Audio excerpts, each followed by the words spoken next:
so I've been in now for a little over a year, and I absolutely miss this kind of engagement. And so I asked Elva and a number of other people if they would organize house meetings so that I could just talk to people. I used to do big town halls that I would call when I was a member of Congress or when I was in the state legislature, but now you kind of can't do that. If I just do that, it's no telling who will show up, and it's no telling whether the meeting will allow to go on. That style of what's happening right now is foreign to me, not used to people shutting things down, but used to lively, rowdy dialogues, which I think is very positive. And so I appreciate you all for coming out on Saturday morning. There's so many other things you could be doing, but what I enjoy the most is having a dialogue. So why don't I stop there? I could talk at you forever. There's one thing that is an obvious thing, but has really been incredibly surprising. Our city is so vast. So there's all the things that I have to deal with as mayor, but then there's all the things that I'm expected to deal with that I have like no authority over. Like, why haven't you solved the writer's strike? Yeah. Why is there a mudslide? So, but I absolutely have enjoyed every minute of it. I feel like my life has gone full circle, and I'm back actually having some authority to address what we were trying to address 30 years ago. So we're ready for some questions and comments? Hi, my name is Ann the Raven from the SoCal Sound. And I want Raven? Yes, I'm it. I remember you. And I wanted to ask you, this is the first time I had to leave my car. My car broke down and I had to get my car fixed. So this is the first time we had to ride a bus. And I was afraid to get on it because of what's been going on with the bus thing now. And I know that we're shorthanded with officers on, but how else can you manage that without people, hurting people on the bus?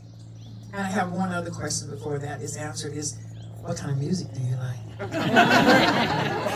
Ann the Raven, the buses. Yes, very, very worried about the buses. We've had just so many violent incidences over the last couple of months. But let me just put it in perspective. Because Metro, and this happened all around the country, when we were all sequestered in our homes, the unhoused population took over public transit. Again, not just in LA, but everywhere.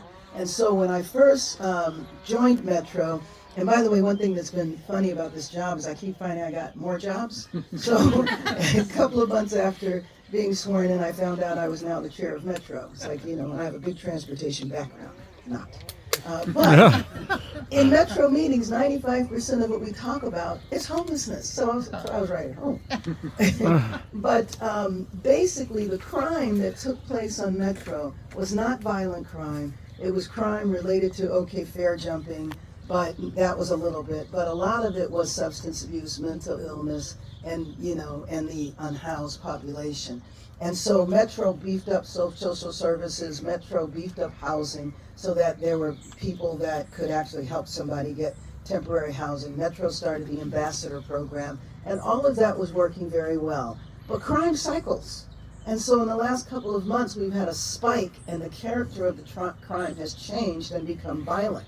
And we've had either fights or shootings, a lot of stabbings that have spiked over the last couple of months. So you might have seen that several days ago, since I am chair, I learned I had the authority to say that we then needed to have a surge of officers visible on the buses. Now, one problem that we have in Metro is that we have 3 different branches of law enforcement that protect Metro, and they all go about it differently. So you have Long Beach, you have LA, and you have the sheriffs. And so, and then Metro has private security that they subcontract with. So you have 4 different entities that are doing things, and they're not always in sync with how they go about them. I thought that there should be a visible presence on the lines that had the incidences, and I thought that, and please tell me if you don't think this makes sense, but I thought that because most of the riders are consistent riders. And I think if you rode on a line where somebody had been killed, you'd feel a little better if there was a visible presence, of an officer. So this was just 2 days ago.